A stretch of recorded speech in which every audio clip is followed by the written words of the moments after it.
think one of the age-old human questions, perhaps going back to the beginning of humanity, is, are we alone in the universe? And that maps directly into, why are we here?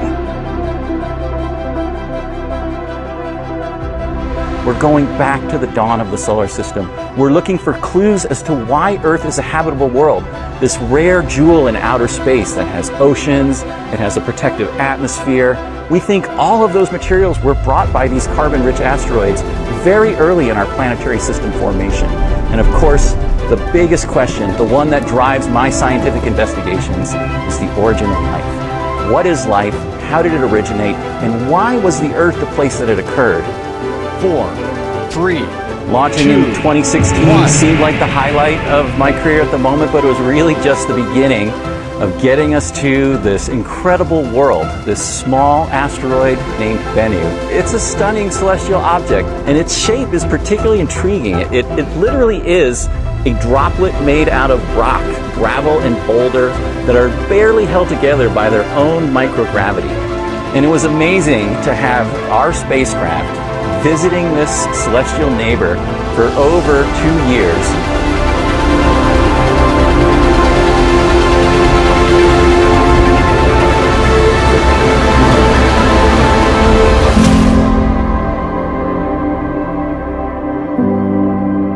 We believe that we're bringing back that kind of material. Literally maybe representatives of the seeds of life these asteroids delivered at the beginning of our planet that led to this amazing biosphere, biological evolution, and to us being here today to look back on that amazing history, to think about where did we come from? 3, 2, 1. And liftoff of Cyrus Quest.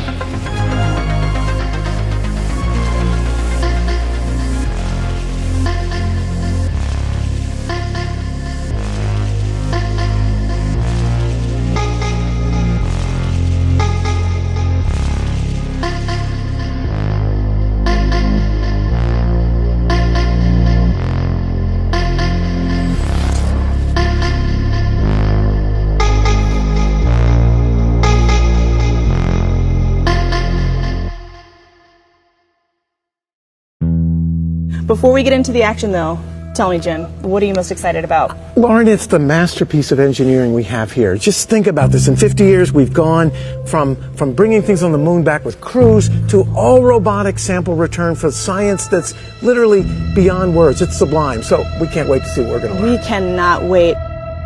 Yeah, good morning, Lauren and Jim. It's already been a very bright early morning for all of our team members involved in this mission. Just a little bit further north from us, about 4 hours ago in Waterton, Colorado, the team met to assess the readiness to release the SRC from the main OSIRIS-REx spacecraft. Approximately 1 minute to release.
Heart stay with you as this precious sample is recovered. Happy sample return day, and congratulations to all who worked so incredibly hard on this mission.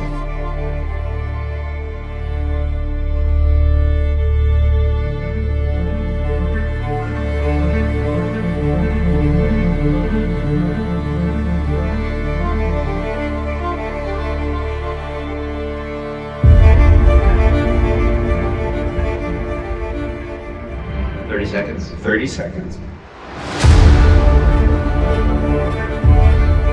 We'll be coming to wig 1 on a move, then cold open, then camera.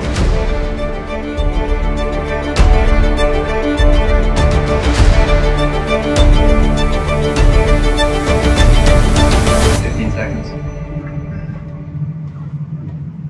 10.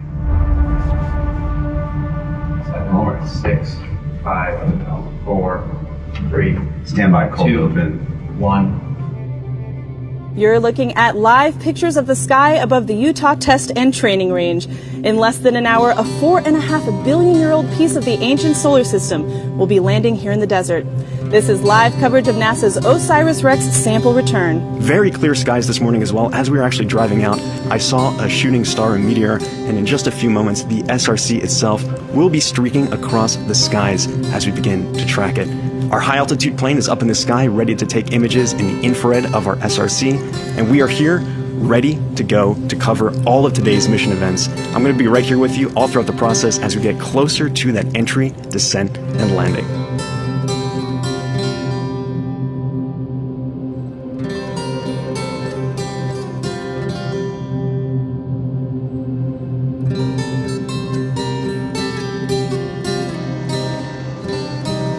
Just a few moments ago, we heard the helicopters take off from here to head out to Wig just at the edge of the landing ellipse.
I am on the edge of the landing zone that we call the ellipse. It is a huge landing zone that is larger than the size of Rhode Island. And behind me are the helicopters that will be taking those recovery teams to the capsule once it lands. Now, these teams are prepped and ready to go. You're just waiting for that capsule to arrive. As the SRC approaches the edge of Earth's atmosphere, we are just moments away from the world's largest ever asteroid sample return.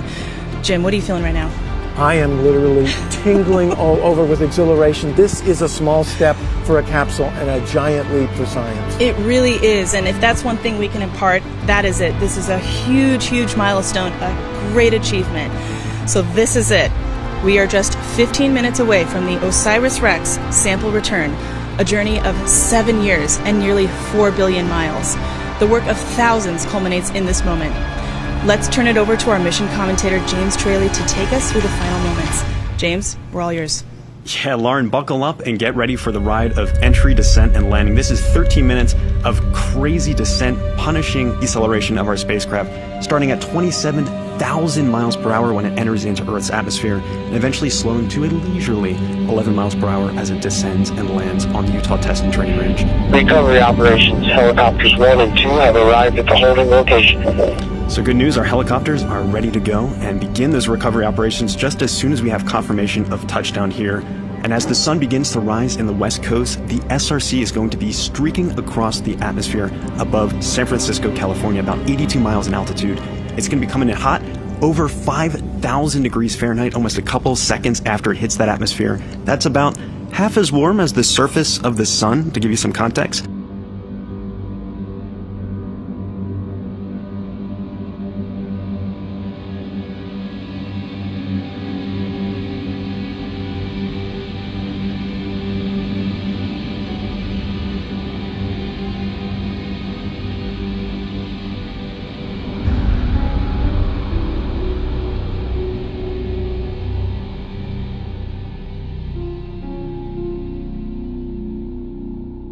about 20 seconds away. You see the team at Lockheed now, all standing, ready on the edge of their seats.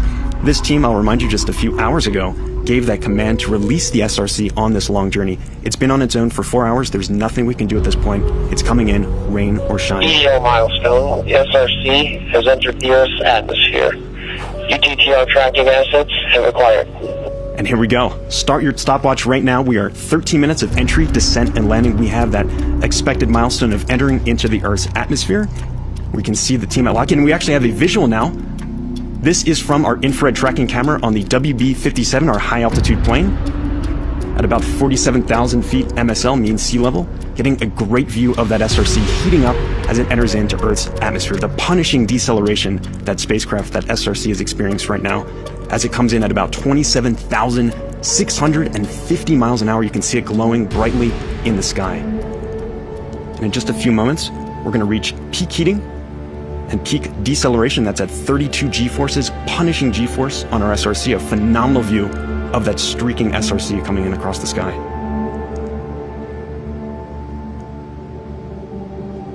At this point, we have entered in over San Francisco, California, and are very quickly going to be approaching the Utah test and training range just a little bit further to the east. EDO milestone. SRC is experiencing maximum heating and maximum deceleration. So you just heard right there, we're experiencing that 5,000 degree Fahrenheit maximum heating, burning scalding hot on that heat shield that is protecting our sample within, and maximum deceleration that is at 32 G-force, punishing deceleration from Earth's atmosphere, the drag forces that are acting on that SRC. Once again, as I mentioned, that sample is safe and sound within that SRC, that sample return capsule, as it comes in, burning through Earth's atmosphere. You can see our high-altitude plane searching for that SRC. You can see it faintly on your screen there. Our next milestone, will be expecting that drogue parachute deployment. That'll be at about 102,300 feet altitude. And as I mentioned before, that will stabilize our descent and slow us from hypersonic to subsonic speeds as we continue to target the Utah test and training range. Expected EDO milestone. SRC commands drogue parachute deploy. So we heard that command to deploy the drogue parachute, waiting to see that visual confirmation, but that is at 102,300 feet. And a side note, at this time, 8:44 a.m. Mountain Time, the OSIRIS Apex spacecraft is at its closest approach to Earth. That will be on to its extended mission, visiting the asteroid Apophis in the year 2029, continuing this incredible mission at another world.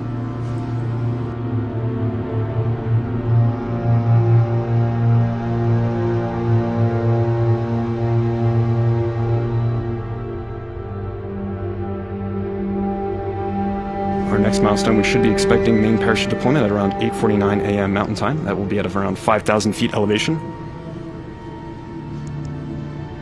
We continue to track with our high altitude camera here.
EDO milestone. We have confirmed parachute deployment. Wow, and after an exhilarating streak across Earth's atmosphere, we have parachute deployment. You can see just a sigh of relief from the team. I can hear some applause here. There is that orange creamsicle colored parachute, just a delight, a sweet delight to see. in our sky here over the Utah Test and Training Range. And now this is like a marathon runner savoring that last lap here as we approach the finish, that landing in the Utah Test and Training Range.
SRC has touchdown. And touchdown of the OSIRIS-REx sample return capsule. A journey of 1 billion miles to asteroid Bennu and back has come to an end, marking America's first sample return mission of its kind and opening a time capsule to our ancient solar system.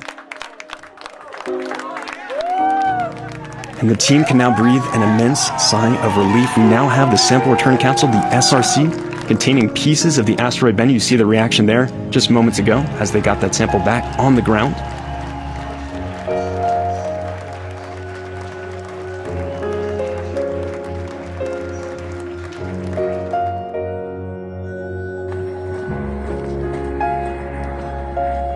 Yeah. Looks good, huh? Yeah. Shield down, sit straight up. Parachute right next to it.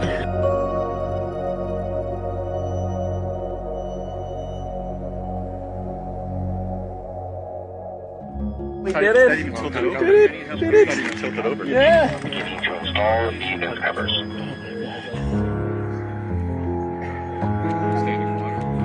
Beautiful. Water safety huddle down. OREX on 3. 1, 2, 3. OREX. Congratulations to the OSIRIS-REx team. You did it.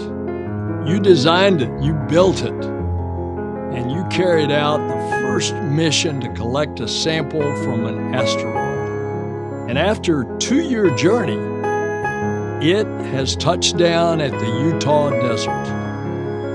It brought something extraordinary, the largest asteroid sample ever received on Earth.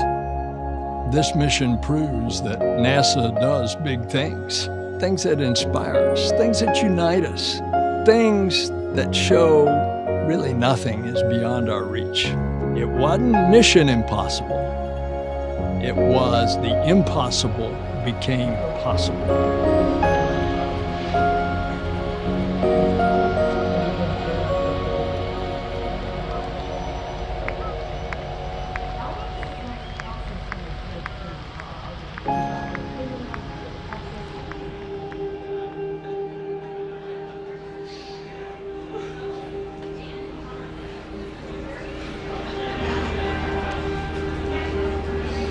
Right.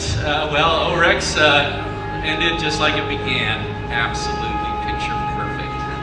I mean, I actually think I'm dreaming. I don't believe it. I don't believe it. The capsule was feet from a road. It just stuck the landing. It landed and didn't move. Didn't look like it was spinning whatsoever. Very, very straightforward recovery operations. Absolutely. So thank you to everybody. The team has done an enormous job. This is what happens when you practice, practice, practice, and practice. Everything goes perfectly. I couldn't be more proud of this mission, the team, military colleagues out here that have been with us every step of the way, have been absolutely wonderful hosts, wonderful support. I'm gonna kind of miss this place actually. I've kind of settled in here, and it's got a real charm once you get to know it. So thank you, Utah, for being our landing ground. Of course, my family, Kate, Xander, Griffin, wouldn't be the same without you guys here. It's been an amazing journey. My boys have grown up with the dad is the PI of the flight program on NASA, and that's no longer true. And I'm also really excited that we handed off and passed the torch to the next generation. I believe the divert maneuver went exactly as according to plan, and Osiris Apex is on its way to Apophis for the next chapter of this fantastic journey.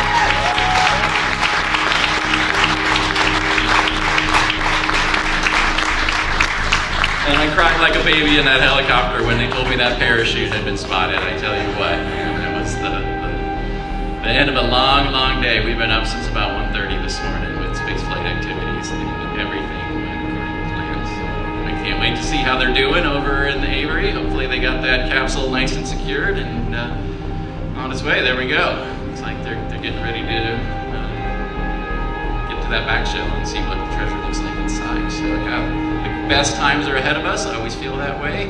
We're going to get in that canister. We're going to feel that tag SAM. We're going to see those samples of Bennu, and we are going to rewrite the history of the solar system with the material that we brought back here. Thank you. The doors are now open.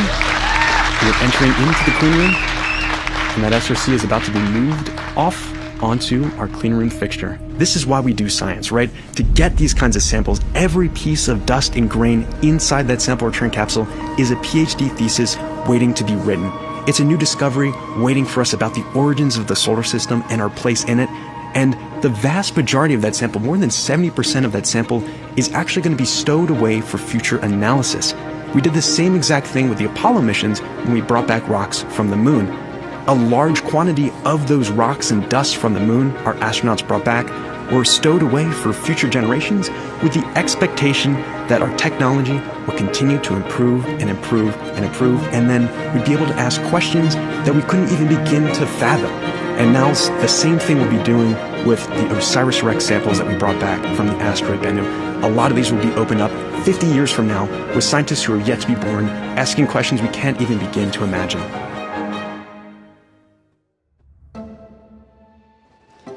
Wow, don't be afraid to clap or cheer. Today is a celebration.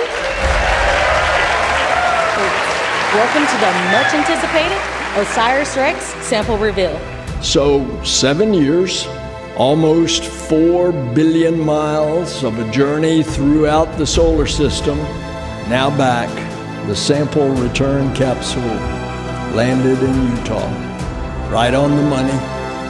It was a picture-perfect mission. It's a feat of engineering.